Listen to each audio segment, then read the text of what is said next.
बॉलीवुड एक पैसों का एक स्पिनिंग मशीन कहा जाता था बॉलीवुड को, कि जिसमें बेहिसाब 2 नंबर का पैसा भी लगता था पहले ज़माने में।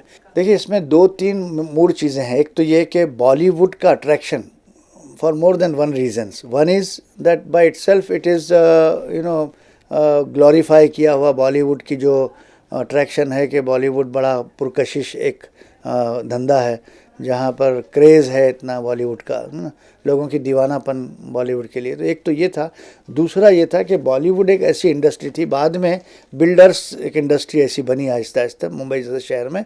वरना अभी 21वीं शताब्दी में तो मैं समझता हूँ कि बहुत सारा इसमें बदलाव आ गया है, कि अभी तो ऑफिशियल लोन ली जाती है और ऑफिशियल सारी चीज़ें वाइट में होती हैं 80-90%, और ब्लैक मनी की रोलिंग भी काफ़ी कम हो गई है, उन लोगों का हस्ताक्षेप भी कम हो गया। वरना उस ज़माने में, जैसा कि आपने कहा, उस ज़माने में 60s-70s में तो उसे आप अंडरवर्ल्ड स्ट्रिक्टली ना कहेंगे, लेकिन उसे smugglers intervention into film industry, वो ये एक तब तक सही था, क्योंकि वो पैसा सप्लाई करते थे। देखिए, Shapoor ji Pallon ji was not an underworld man, was not a smuggler, बड़े कारोबारी लोग थे, लेकिन उन्होंने मुग़ल आज़म को फाइनेंस किया था, जो सबसे बड़ी बजट की फिल्म उन दिनों में थी 60s में अच्छे अच्छे हमारे फिल्म प्रोड्यूसर्स थे। महबूब खान 50s में थे, महबूब खान, बिमल रॉय, गुरुदत्त, इनकी सब बड़ी बड़ी फिल्में बनती थीं।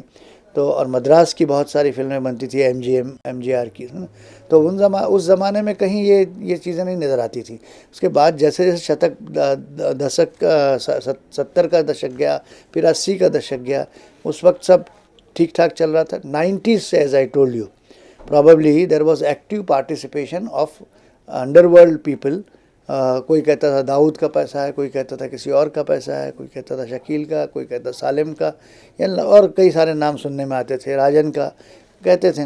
लेकिन उसके बाद जब ये क्लाइमेक्स पे था मिड-90s में, और फिर गुलशन कुमार की हत्या, और फिर उसके बाद एक्सटॉर्शन का, और ये जैसा आपने कहा कि इसमें एक तो क्रेज़ था फिल्म इंडस्ट्री पर, क्योंकि फिल्म इंडस्ट्री बॉलीवुड जो है इतना मशहूर दुनिया में हो गया है 90s के दौरान, कि पैसा इंटरनेशनली भी बहुत सा पैसा इसमें इन्वॉल्व होने लगा और रोलिंग होने लगा। तो जाहिर है कि इस पर अट्रैक्शन था बॉलीवुड के उन लोगों का, वो उनका क्रेज़ भी था हीरोइंस के लिए या सेलिब्रिटीज़ हीरोज़ के लिए। और फिर शोज़ होने लगे, शोज़ में भी बहुत सारा पैसा, इंटरनेशनल शोज़ में भी, और फिर इंटरनेशनल परदेश के राइट्स के ऊपर बहुत सारा पैसा, फिर CDs का, वीडियो का, बहुत सारा। ये सब 90s के बाद ही बनने लगा ना, तो उसके बाद ये थोड़ा हस्तक्षेप ज़्यादा हुआ था। लेकिन अब वो चूँकि कंट्रोल में आ गया 2000 के बाद, Bollywood had to, underworld had to gradually vanish, and I think now it is on the decline. जी, बॉलीवुड के लोगों की भी दो बातें थी। एक तो शायद पैसा भी बहुत सारा बाहर से आ सकता था, they are very strong muscle man as well as money people.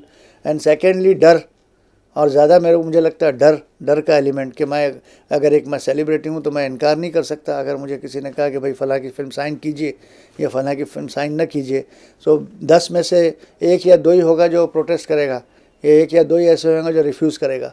बाकी 80% जो है, वो 90% जो है वो कंसीड कर लेते थे। तो ये चुपचाप चलता था 90s में, है ना। लेकिन जैसे जैसे एक्सपोज होता गया, भरत शाह जैसे के मामले पर, चोरी चुपके को नाजिम रिजवी का मामला आया सारा, उसमें कई गवाह सारे खड़े हुए। तो ये सब चीज़ें जब एक्सपोज हो गई, सलमान, शाहरुख जो टॉप के एक्टर्स थे, उन लोगों को भी इसमें एक्सटॉर्शन की थ्रेट आई थी, या फिल्म करने या न करने के लिए धमकी के फ़ोन आए थे।